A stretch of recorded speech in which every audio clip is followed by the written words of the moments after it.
Go. Is it going? Hi, Hilltop. This is Pastor Fred coming to you from Wilmore, Kentucky at Asbury Theological Seminary. I wanted to take you to a neat spot in my life.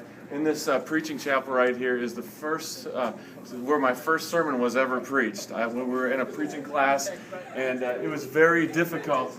Hey, pay attention here, guys. It was very difficult to preach that first sermon in this spot.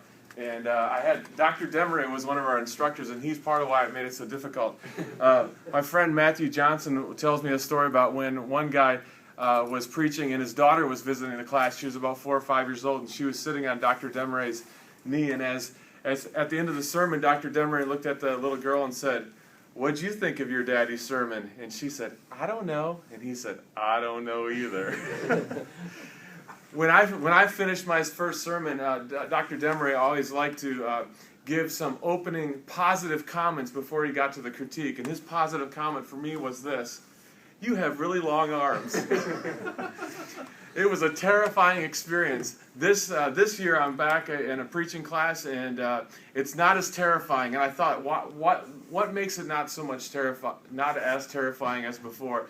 Part of it is this: I want to be better. Another part of it is this: I have a community here that wants me to be better, and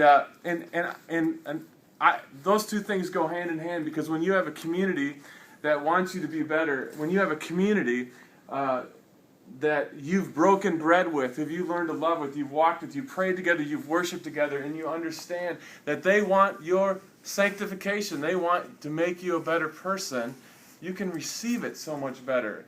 They know how to love you, and you know how to love them. And so when you're striving to be perfect, right, Matthew? You can receive it in community, a community that loves you. Hilltop, I'm glad that we're trying to be that community. I'm glad that you love me in that way, and I want to love you that way, where we can each seek out our own sanctification together. John Wesley said this: "There's no holiness without social holiness." He meant social in the sense of relational holiness. Our own holiness, our own perfection, our own betterment comes through relationship, through community. Thanks for being that community to me. I look forward to seeing you. I'll be back in 1 week. I love you. Bye-bye. I love you too.